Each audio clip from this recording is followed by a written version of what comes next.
Good morning dear students. मैं ये जो है डीबीएमएस के रिलेशनल डेटाबेस डिज़ाइन का नेक्स्ट लेक्चर स्टार्ट कर रहा हूँ। अभी तक आपने पढ़ लिया था क्या? नॉर्मलाइजेशन के अंतर्गत जो है जो नेसेसरी उसके पार्ट्स हैं, जैसे फंक्शनल डिपेंडेंसी आपने पढ़ ली पूरी तरह से, और उसकी प्रैक्टिस भी हमने करवा दी नेक्स्ट वीडियो में। अभी आप जो पढ़ने जा रहे हैं वो क्लोजर प्रॉपर्टी पढ़ोगे, किसी भी फंक्शनल डिपेंडेंसी के एक सेट का क्लोजर निकालना। तो ज़रूरत क्या है? सबसे पहली चीज़ तो ये होती है कि होता क्या है वो बाद में देखेंगे। पहली चीज़ है कि ज़रूरत क्या है फंक्शनल डिपेंडेंसी की क्लोजर, किसी एक सेट का क्लोजर निकालने की। तो उससे पहले जानना ज़रूरी है कि फंक्शनल डिपेंडेंसी होती क्या है। लेकिन क्या आपको समझ में आया कि फंक्शनल डिपेंडेंसी एक्चुअल में उसका वर्क क्या है डेटाबेस में? जो है नॉर्मलाइजेशन के क्षेत्र में जो है क्या कहाँ यूज़ करोगे आप फंक्शनल डिपेंडेंसी? तो एक जो है क्विकली उसको देखेंगे हम कि क्या होता है और क्या ज़रूरत है। तो फंक्शनल डिपेंडेंसी आपने देखा कि कोई एक एट्रीब्यूट जो है किसी दूसरे एट्रीब्यूट पे कैसे डिपेंडेंट है, और यानी उनके बीच में क्या एसोसिएशन है, क्या रिलेशनशिप है।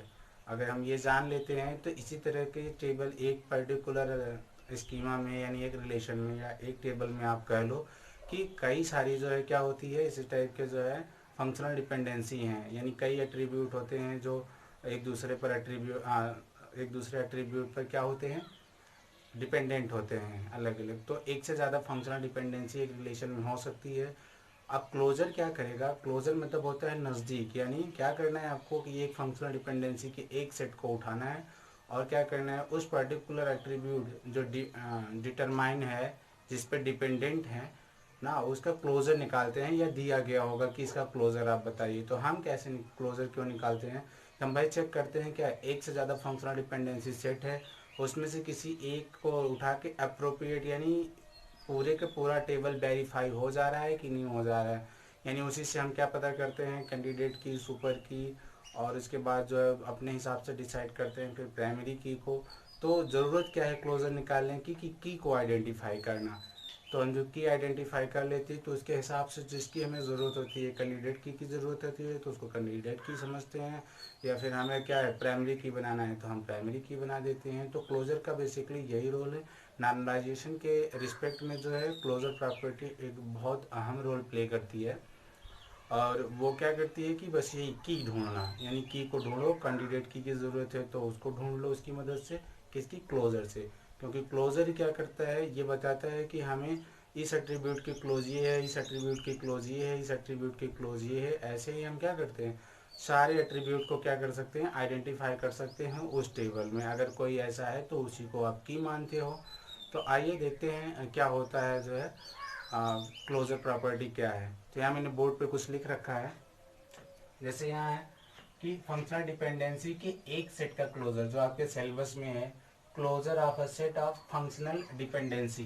तो इधर चलने से पहले, ये रूल समझने से पहले मैं कुछ चीज़ें बता देता हूँ आपको। सपोज दैट जैसे कि हमारे पास एक स्कीमा है, एक जो है स्कीमा है, एक रिलेशन है अल्फा बीटा और क्या गामा। ओके, इसमें तीन एट्रीब्यूट्स हैं। ये पहले क्या होते हैं, मतलब ये एक स्कीमा है तो क्या होगा कि मतलब ये कह रहे हैं कि एक रिलेशन है अल्फा बीटा और इसमें गामा, ये तीन कॉलम्स हैं ना, तीन एट्रीब्यूट्स हैं जिसमें क्या होगी, वैल्यू होगी। इसमें वैल्यू होगी तो फंक्शनल डिपेंडेंसी क्या, जैसे बता दिया गया कि अल्फा डिपेंडेंट ऑन क्या है, बीटा है, और क्या है, बीटा डिपेंडेंट ऑन क्या, गामा ना। तो भाई ये दो डिपेंडेंसी हमको दी गई है, एक तो एफ डी है, दूसरी एफ डी है, फंक्शनल डिपेंडेंसी। अब आपको करना क्या है इसमें, करना ये है आपको कि जैसे पूछ दिया गया कि भाई ये डिपेंडेंसी तो ठीक है, तो की कैसे आइडेंटिफाई करोगे? जब की आइडेंटिफाई कर पाओगे तभी नॉर्मलाइजेशन होगा। तो हम क्या करेंगे, जैसे मैंने कहा कि अल्फा का क्लोजर निकालना है, किसका? अल्फा का क्लोजर, यानी एट्रीब्यूट अल्फा के ऊपर डिपेंडेंट है बीटा। तो हम इसका निकाल लेते हैं, क्या ये पूरी तरह से इस स्कीमा को आइडेंटिफाई कर पाएगा क्या? इससे सारी वैल्यू बताई जा सकती है इस अल्फा के आधार पर, तभी वो कोई की होगा। तो क्या करना है, क्लोजर को डिनोट करने के लिए क्या, पर्टिकुलर एट्रीब्यूट की सुपर स्क्रिप्ट में प्लस लगा देते हैं हम। तो ये बताता है कि this is the closure. Closure मतलब क्या है, नजदीक। तो अल्फा के नजदीक, यानी अल्फा को सबसे पहले किससे आइडेंटिफाई किया, सॉरी अल्फा की वैल्यू से किसकी वैल्यू को आइडेंटिफाई किया जा सकता है, यहाँ आप देख रहे हो बीटा को बताया जा सकता है। ये फंक्शनल डिपेंडेंसी ऐसा कह रही है। तो यहाँ जो है क्या है, हम लिख देते हैं किसको बता देगी, बीटा। ओके, और एक चीज यहाँ देखो आप, अगर अल्फा टेंडिंग टू बीटा है ना और बीटा टेंडिंग टू क्या है, गामा है, ओके, तो ये जो सेक्शन है ये वाला कहीं ना कहीं कॉमन है। आप अल्फा से बीटा को गामा से ना बता सकते हैं। तो देखो अल्फा का क्लोजर हमने निकाल लिया, क्या अल्फा से क्या बता सकते हो आप, बीटा बता सकते हो, और बीटा को फिर क्या, बीटा से क्या गामा आइडेंटिफाई हो जा रहा है, तो ये क्या हो गया, ये गामा भी आइडेंटिफाई हो जाएगा। तो दिस इज द क्लोजर। अब ये क्या हुआ, अल्फा की मदद से, इस एट्रीब्यूट की मदद से बाकी के दोनों एट्रीब्यूट को आइडेंटिफाई किया जा सकता है। हम उनकी वैल्यू को अलग अलग बता सकते हैं जैसा यूजर चाहता है।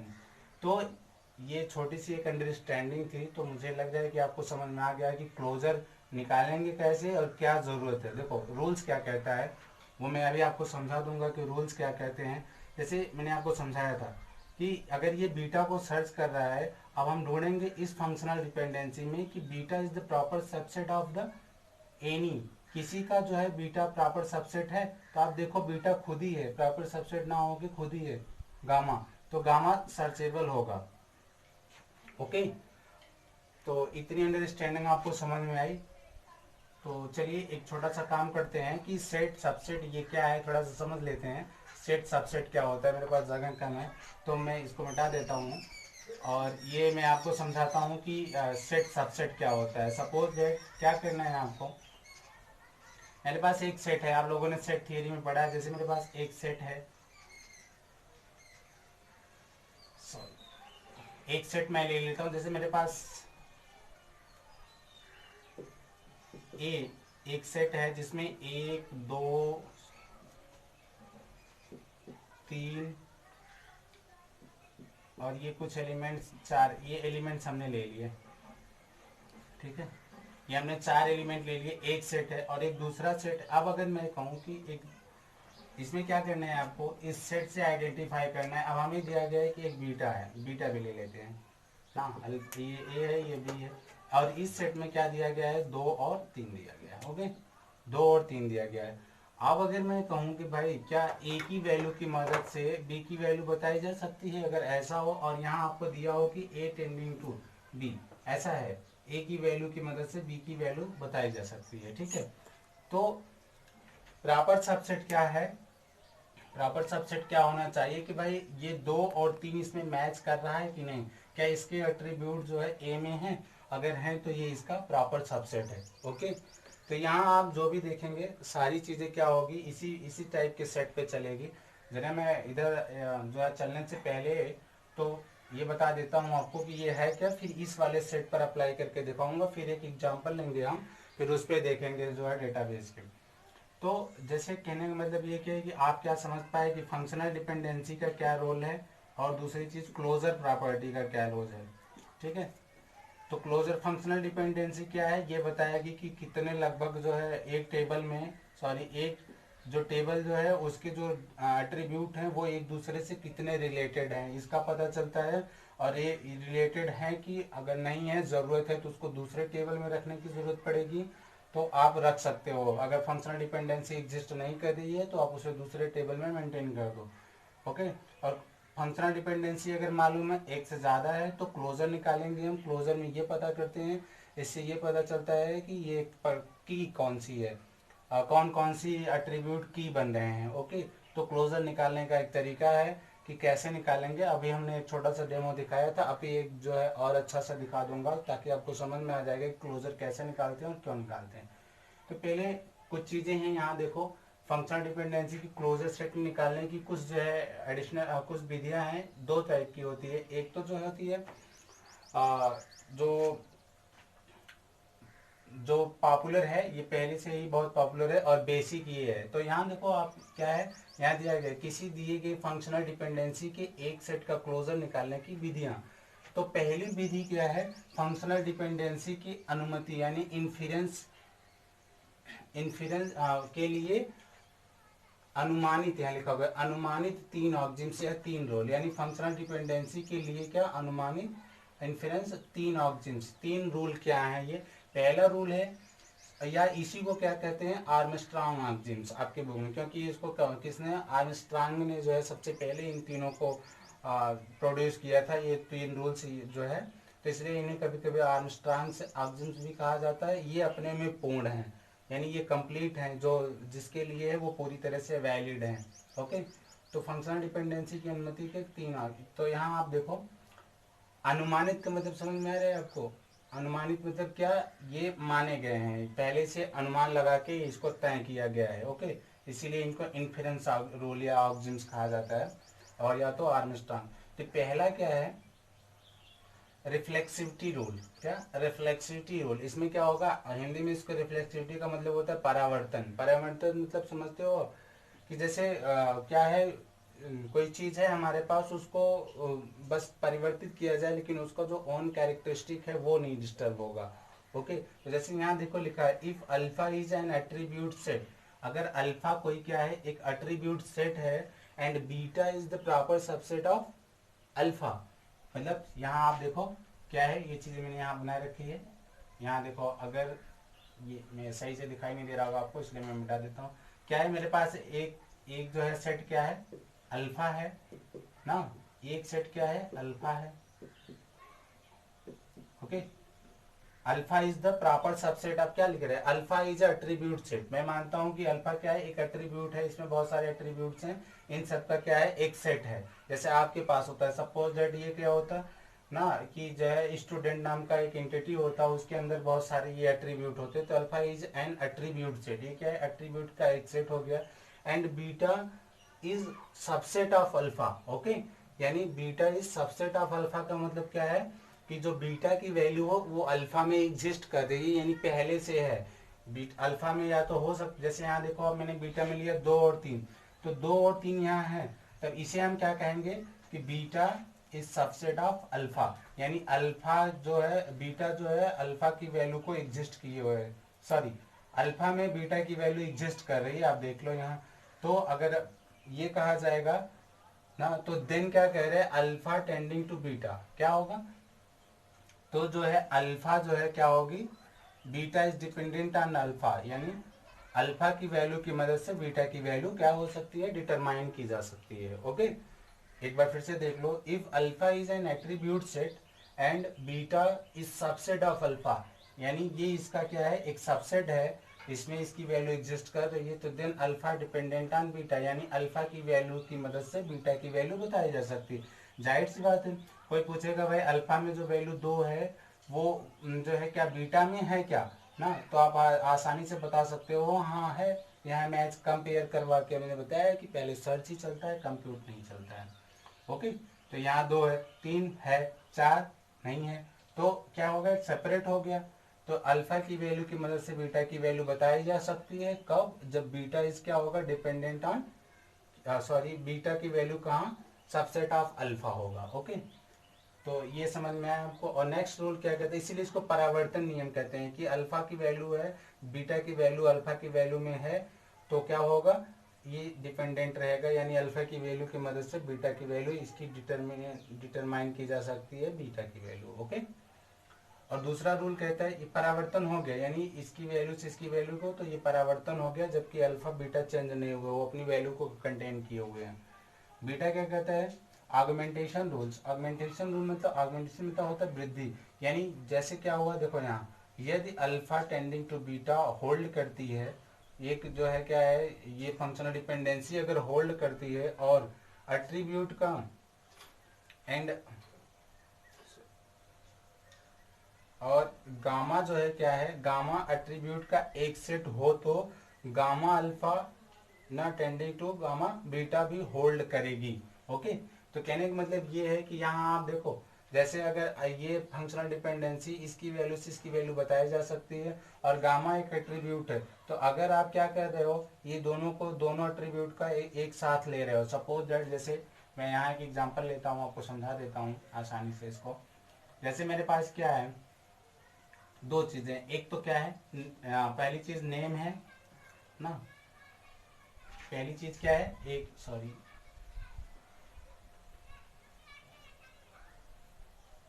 एक चीज हमारे पास, एक कॉलम है नेम ना, और एक कॉलम है क्या, एक कॉलम है जो है रोल नंबर, सॉरी, और दूसरा कॉलम है क्या, नेम है। मैं ये 2 ले लेता हूँ, एक कॉलम है रोल नंबर, दूसरा क्या है, नेम ले लिया हमने।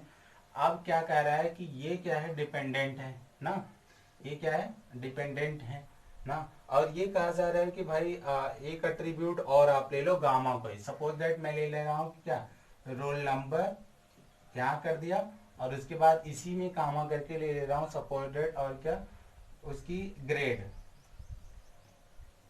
ठीक है। ग्रेड ना लेके आप ब्रांच ले लो, ज्यादा अच्छा समझ में आएगा। क्या ले रहा हूँ, ब्रांच, ये ले लिया ब्रांच। और अब भाई इन दोनों की वैल्यू की मदद से क्या सर्च की जा सकती है, नेम के साथ ब्रांच, यानी क्या सर्च की जा सकती है, ब्रांच कामा नेम भी आइडेंटिफाई किया जा सकता है, इसमें कोई दिक्कत नहीं है। यानी जो इधर है रोल नंबर के साथ आप ब्रांच ले रहे हो, तो ब्रांच और नेम भी एक साथ लेके क्या कर सकते हो, अगर ये आइडेंटिफाई हो रहा है तो इसमें कुछ बढ़ेगा घटेगा, अगर इधर वृद्धि करोगे तो इधर भी उतनी कर दो, तो कोई दिक्कत नहीं होगी, वो फंक्शनल डिपेंडेंसी ये एग्जिस्ट करेगी। ओके, वृद्धि मतलब क्या, ये गामा दोनों साइड में क्या कर दो, बढ़ा दो आप, यानी अलग अलग एट्रीब्यूट्स को अटैच कर दो। तो इसलिए ये क्या हो गया, ये जो है स्टेटमेंट ऑगमेंटेशन कहता है कि वृद्धि अगर आप एक साइड कर रहे हो तो दूसरी साइड भी कर दो, वो होल्ड करेगी, पहले के जैसा वर्क करेगा। ओके, तो ये समझ में आ गया आपको। नेक्स्ट है क्या, transitive dependency, transitive rules. Transitive rules मतलब क्या होता है, जैसे वहां लिखा है संक्रामिता नियम ना, तो संक्रामिता क्या होती है, देखो मैंने यहाँ लिख दिया है आपको समझाने के लिए।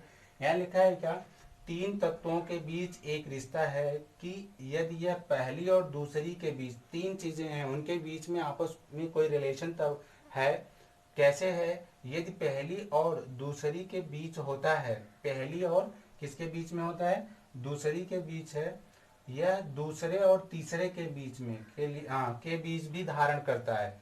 यानी जैसे हमारे पास अल्फा बीटा और गामा, ये तीन चीजें हैं, क्या है, अल्फा बीटा और ये गामा, तीन रो हैं, तीन एट्रीब्यूट्स हैं, सॉरी। तो क्या होगा, वो कह रहे हैं कि अगर भाई अल्फा और बीटा के बीच में क्या कर रहे हैं, कोई रिलेशन एग्जिस्ट कर रहा है, बीटा और गामा के बीच में कोई रिलेशन एग्जिस्ट कर रहा है, तो ये तय है क्या, किसके साथ करेगा, अल्फा टेंडिंग टू गामा भी क्या करेगा, एक रिलेशनशिप एग्जिस्ट करेगा। और क्यों करेगा ऐसा, ऐसा इसलिए करेगा, यहाँ देखो, क्योंकि अल्फा क्या कर रहा है, बीटा से एग्जिस्ट कर रहा है, और बीटा किससे एग्जिस्ट कर रहा है, गामा से। तो देखो ये कॉमन प्रॉपर्टी हो गई भाई, सीधी सी बात है कि क्या करेगा, अल्फा गामा कुछ से भी क्या करेगा, रिलेशन रखेगा, यानी इसकी वैल्यू की मदद से इसकी वैल्यू को भी बताया जा सकता है। इसे कहते हैं ट्रांजिटिव रूल, और दैट्स कॉल्ड ये संक्रमिता। ठीक है, इसमें क्या है, पहले और तीसरे के बीच में भी रिलेशन होगा। ओके, तो ये तीनों रूल्स हैं, इन्हीं को आर्मस्ट्रांग रूल कहते हैं, और ये तीनों में अपने आप में पूर्ण है, यानी कंप्लीट है। और इन तीनों की मदद से भी क्या किया जा सकता है, क्लोजर निकाला जा सकता है। इन तीनों की मदद से क्या किया जा सकता है, क्लोजर निकाला जा सकता है। ओके, लेकिन जो है ये बहुत जैसे लंबे कई सारे बहुत सारे फील्ड हैं, जरूरी नहीं है कि आपके टेबल में जो है एक या दो कॉलम होगा, एक दो एट्रीब्यूट होंगे, नहीं ऐसा नहीं होता है। आप जब ट्रेडिशनल लेवल पर काम करोगे तो वहाँ बहुत बड़े बड़े टेबल्स होते हैं और उसमें बहुत सारे एट्रीब्यूट्स होते हैं। तो आप ऐसे ही अगर इन तीनों की मदद से कंपेयर करके चलोगे तो ये जो क्लोजर आप सर्च कर रहे हो वो नहीं कर पाओगे। तो क्या होता है, ये मेथड कर पाओगे, पूर्ण होता है इसलिए कर पाओगे, लेकिन ये बहुत उबाऊ हो जाएगा। आप इससे इसका कंपेयर करो, इसमें जो है क्या करो, इसका इसके साथ दोनों को मिला के देखो, फिर ये सब करने में क्या हो जाएगा, बहुत उब जाओगे, यानी बहुत लंबा प्रोसेस हो जाएगा। हो सकता है बाई मिस्टेक कहीं से कोई एक बीच में एक स्टेप छूट गया तो प्रॉब्लम क्या हो जाएगी, ज़्यादा हो जाएगी आपको। तो इसलिए ये मेथड क्या है, अपने में पूर्ण है। इन सब का यूज करके क्या क्लोजर निकाला जा सकता है फंक्शनल डिपेंडेंसी पर अप्लाई करके। लेकिन ये मेथड जो है बड़े लेवल के लिए, बड़े ज़्यादा एट्रीब्यूट के लिए क्या है, उबाऊ है। इसलिए जो है कुछ एडिशनल रूल्स आए, जिनको कुछ और एक्स्ट्रा रूल हैं जिनकी मदद से बहुत जल्दी हो जाएगा क्या, ये क्लोजर निकालना। तो ये है क्या, एडिशनल रूल्स, इनको क्या कहा जाता है, क्लोजर की कंप्यूटेशन की कुछ एडिशनल रूल्स हैं। ये पहला रूल्स है, तो जो है ये पहला रूल्स है, क्या कहते हैं इसको, यूनियन रूल ना। यूनियन का जो आप मतलब समझते हो कि यूनियन मतलब संघ होता है, यानी दो चीज़ों को कंबाइन करना। जैसे मैं कहूँ कि मेरे पास ये एक सेट है, एक दो तीन चीज, तीन है इसमें एलिमेंट्स हैं, और एक सेट है बी, इसमें क्या है, ए और बी है। ओके, एक दो और ए वन है, ए है और बी है। अभी मैं क्या कहूँ, आपसे क्या करो, इसका बता दो, यानी ए यूनियन बी क्या होगा, तो आप क्या निकालते हो सेट थ्योरी में, ए यूनियन बी होगा क्या, एक दो तीन, और उसके बाद ए और बी, यानी क्या का इसके सारे डेटा जो है, ए के सारे डेटा और बी के वे डेटा जो कॉमन नहीं है। जैसे ये कॉमन था तो हमने एक ही बार लिखा, कॉमन है तो वो एक ही बार लिखा जाएगा, अगर अलग अलग है तो उसे भी एक बार अलग अलग लिखा जाएगा। तो जैसे एक दो तीन, फिर वन था, इसमें कंपेयर किया, ये मैच किया, ये वन है, ए और बी, तो ये क्या हो गया, ए यूनियन बी आ गया ना। तो यूनियन इसी